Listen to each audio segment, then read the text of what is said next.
तो 5 दिन के बाद फाइनली सपना आपको राहत की सांस कह सकते हैं मिली है।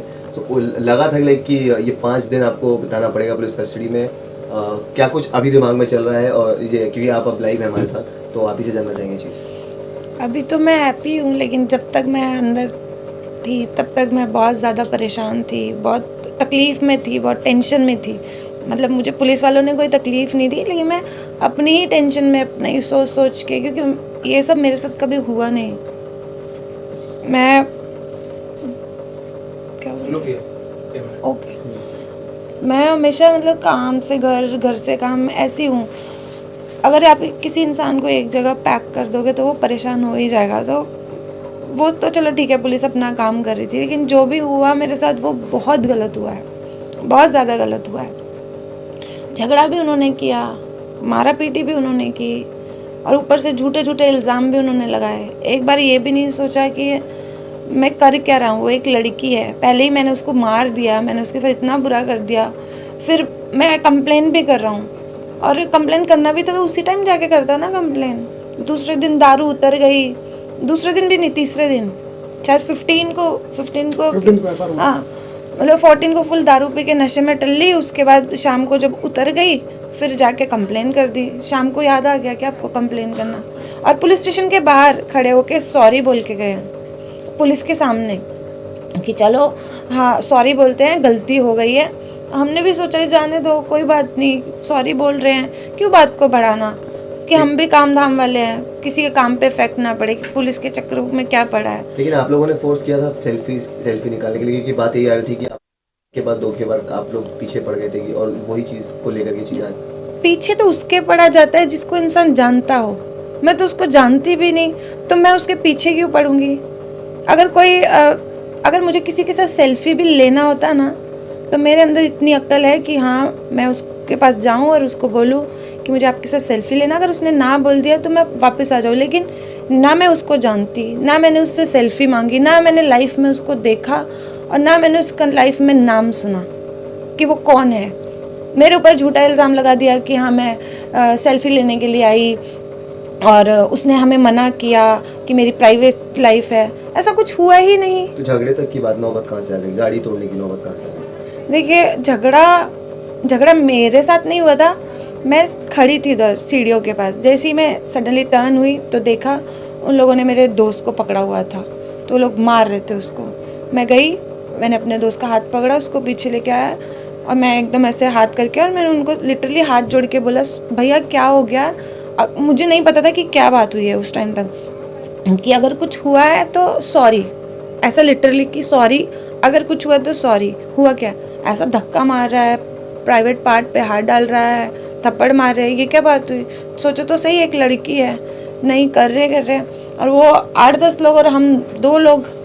बट सब में से एक ही नाम जो हाईलाइट सबसे ज़्यादा हुआ वो सपना गिल का था। और एक और चीज़ मैं बोलना चाहूँगा कि जब चीज़ें ऐसे आती है तो फिर लोग पास्ट भी खोदते हैं, सब कुछ करते हैं। तो और भी बातें आपको लेकर के निकली कि आपने सद्दू जो है उनके पर भी केस लगाया था, फॉल्स एलिगेशन थे। तो ये सब चीज़ें भी चल रही थी आपके पीठ पीछे, मतलब आप जब पुलिस कस्टडी में थी, तो उसको लेकर के सपना क्या कहना चाहिए? देखिए, वो एक अलग मेरा पर्सनल मैटर था, जो भी था वो भी इनके पास ही था, उसका केस भी। बट वो भी कुछ गलत एलिगेशन नहीं थे, सब सही थे। हाँ ठीक है, मैंने माफ़ कर दिया तो वो बात ख़त्म हो गई। तो अभी वो चीज़ को इंसान उठा रहा है, मैं डिटेल में बताऊंगी तो सब यही बोलेंगे कि उसी की गलती थी। मैं उसकी बात नहीं करना चाहती हूँ। अभी जो मेरे साथ हुआ है मैं सिर्फ उसके बारे में ही बात करूँगी। नहीं, मैं उस चीज़ में मैं ऐड करूँगा कि वो जो केस था, वो केस में एंटीसिपेटरी बेल उसने फाइल किया था, वो एंटीसिपेटरी बेल रिजेक्ट भी हुआ था। उसके बाद हुआ ये था कि वो इनके मॉम डैड को, इनके घर वालों को मैसेज पे मैसेज करके उनको ब्लैकमेलिंग करता था कि मैं ये करूँगा और ऐसे करूँगा, वो करूँगा, केस वापस लेने के लिए बोलो। उसके बाद इन्होंने एक और एनसीबी फाइल किया था उसके ऊपर, सब कॉपीज हमारे पास रखी हुई है। लेकिन बाद में इन द एंड क्या हुआ कि काफ़ी परेशान होकर और टॉर्चर होकर इन्होंने खुद ने इस चीज़ बात पर डिसाइड किया करके मुझे इस चीज़ को आगे लेके जाना है नहीं, मुझे लड़ना नहीं है और छोड़ो, खत्म करो। और इन्होंने उसके बाद नो ऑब्जेक्शन दिया कोर्ट में, और उसके बाद उसको एंटीसिपेटरी बेल ग्रांट हुई थी। अब इस चीज़ को लोग क्या होता है ना, सेटलमेंट जो है या नो ऑब्जेक्शन जो है वो 2 बार में जीत जाती है। एक तो वो कि किसी को शायद कुछ बेनिफिट मिल रहा हो, या दूसरा ये कि किसी ने इंसान को माफ़ी कर दिया हो। तो अब उनको एंटीसिपेटरी बेल मिली है इनके नो ऑब्जेक्शन की वजह से, वरना सेशंस कोर्ट ने उनका एंटीसिपेटरी बेल रिजेक्ट किया था। और रही बात दूसरी कि वो एफआईआर अब तक क्वॉश हुआ नहीं है, तो अभी भी एफआईआर है, वो तो एलिगेशन तो अभी भी है, कोई सेटलमेंट उसके अंदर हुआ नहीं है। और लेकिन एक और चीज़, अभी आपने पृथ्वी के अगेंस्ट भी कंप्लेन किया है, तो उसके बारे में मैं बिल्कुल, देखिए हम लोग इनफैक्ट ये फ्राइडे से कोशिश कर रहे थे, ट्राई कर रहे थे कि कंप्लेंट फाइल हो, लेकिन सपना की अनअवेलेबिलिटी की वजह से हम लोग ये चीज़ नहीं कर पा रहे थे, बिकॉज कुछ फैक्ट्स और सर्कमस्टांसेस और काफ़ी ब्रीफिंग वगैरह जो है वो लेनी बाकी थी। तो आज जब इनका कोर्ट में अवेलेबल हुआ, ये इनको लेके आया, तो मुझे सफिशिएंट टाइम मिला इनसे बात करने के लिए। मैंने इनकी ब्रीफिंग लिया, इनकी पॉइंटर्स लिया, और हमने इमीडिएटली जो है कंप्लेंट फाइल किया। हमने कोर्ट से परमिशन भी लिया कि हमको इनकी सिग्नेचर चाहिए कंप्लेंट के ऊपर वेरिफिकेशन के लिए, तो कोर्ट ने हमें ग्रांट भी किया वो चीज़। हमने पुलिस स्टेशन में जाकर इनकी कंप्लेंट में सिग्नेचर लिया, और अभी just 30 minutes back airport police station पे आज पृथ्वी शॉ के ऊपर और उनके दोस्तों के ऊपर जो है कंप्लेंट फाइल हुई है। 354, 509, 323, 324, 351 और ऐसे काफ़ी सेक्शन ज़्यादा हमने लगाई हुई है।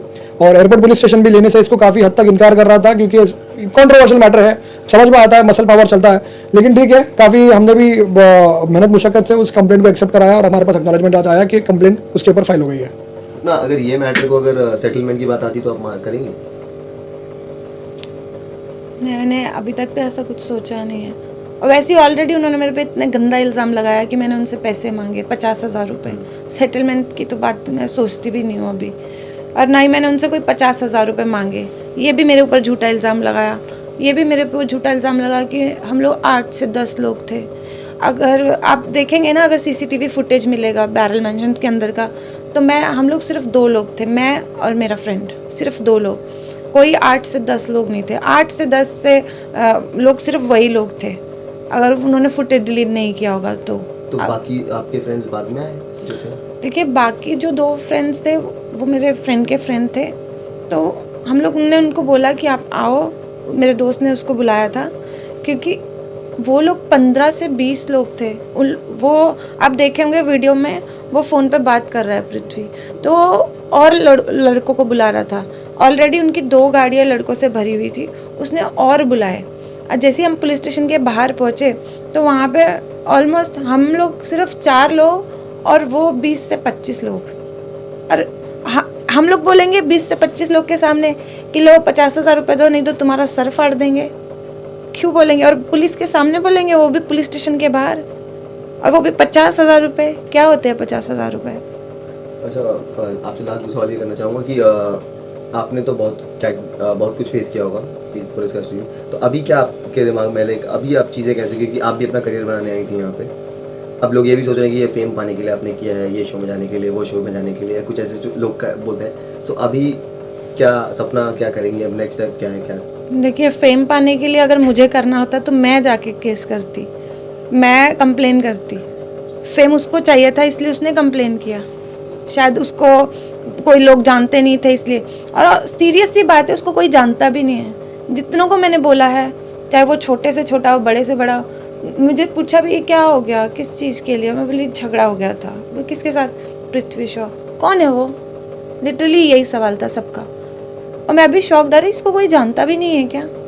सपना गिल को जानते हैं लोग, मैंने बनाया अपना जितना भी नाम बनाना है, लेकिन उसको कोई भी नहीं जानता, और मैं भी नहीं जानती थी उसको। मैं उसके साथ क्यों सेल्फी लूँगी? कौन है वो कि क्यों लूँगी सेल्फी? मैं मतलब वही मिला मुझे दुनिया में, पूरी दुनिया में सेल्फी लेने के लिए। सर लास्ट सवाल आपसे है कि चांसेस हैं कि पृथ्वी को भी बुलाया जाएगा? और देखिए, कंप्लेंट तो फाइल हुई है और सेक्शन 354 और ये सब जो सेक्शंस, जो स्ट्रिक्ट सेक्शंस होते हैं जो औरतों के लिए बने हुए थे, ये सेक्शंस जो हैं वो उसमें अगर एक कोई इल्ज़ाम लगाए तो भी उसके बाद भी डायरेक्टली एफआईआर होता है। और यहाँ पर जो जेन्युइन केस है, क्योंकि इनके साथ में ये चीज़ हुई है, वो खुद अपने ज़बान से शुरू से बोल रही है। इनफैक्ट इन्होंने कानून को बराबर से फॉलो किया। जब ये इंसिडेंट इनके साथ हुआ तो सबसे पहले इन्होंने 100 नंबर पे फ़ोन करके पुलिस को इन्फॉर्म किया और बताया कि मेरे साथ ऐसा हुआ है, ना कि उस आदमी ने। तो कानून का पालन तो यहाँ से किया जा रहा है। और ये भी एडमिटेड फैक्ट है कि ओशीवारा पुलिस के एरिया में जब वो घुसे तो ओशीवारा पुलिस के 2 ऑफिसर ने उनकी गाड़ी को रुकाया, और रुकाने के बाद वहाँ पे खड़े रह के बाहर बातें हुई है। तो फिर लीगल एक्शन तो इन्होंने बराबर लिया था, लेकिन बड़ा दिन होने की वजह से इन्होंने कोई एफआईआर या कोई कंप्लेंट फाइल नहीं की और ये सब घर पे निकल गए।